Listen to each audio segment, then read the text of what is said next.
The first thing to do is to get the translation right.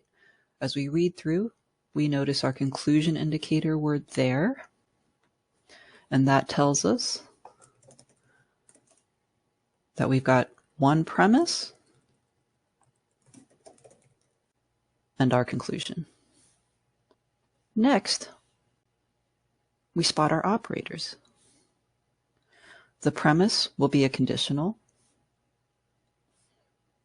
and the conclusion will also be a conditional, but its antecedent will be negated and its consequent will be negated as well. Finally, we look for our component sentences. P shows up there, and it's also the antecedent of the conclusion, albeit negated.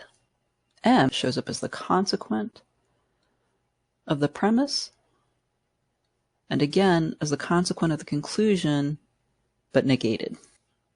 This sets us up for our translation.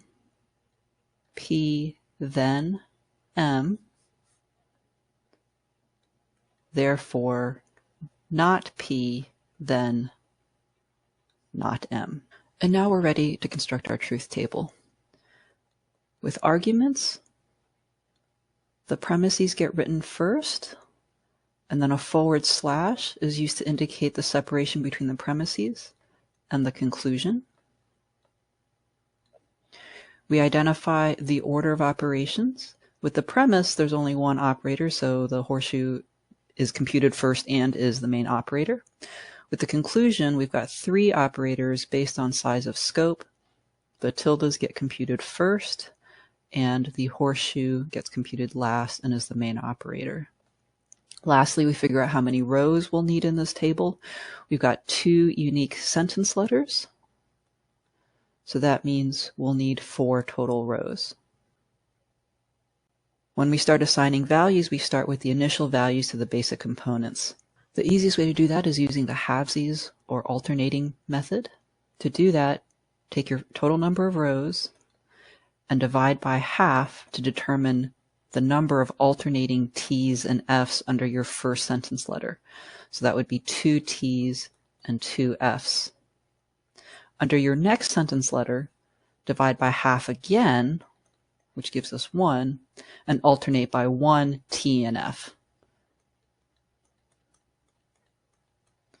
Halvesies or alternating method is a surefire way of making sure that you capture all and only the unique logical combinations.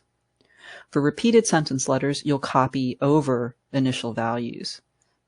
So this P column gets the same values as the original P column. This M column gets the original values assigned to the M here. Then we can start our computations. For the premise, there's only one operator.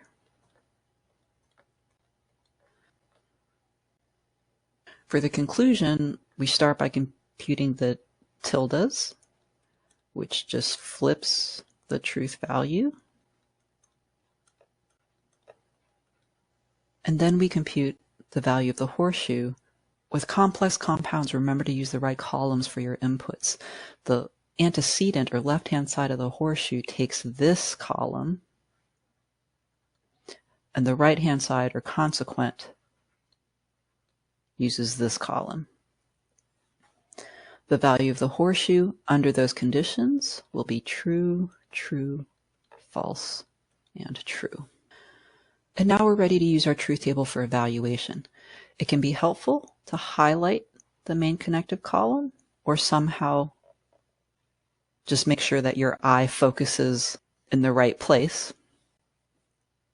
And with validity, what we're looking for is the absence of any rows where the premises are all true and the conclusion false. Unfortunately for this argument, we have such a row, and therefore we know that this argument is invalid.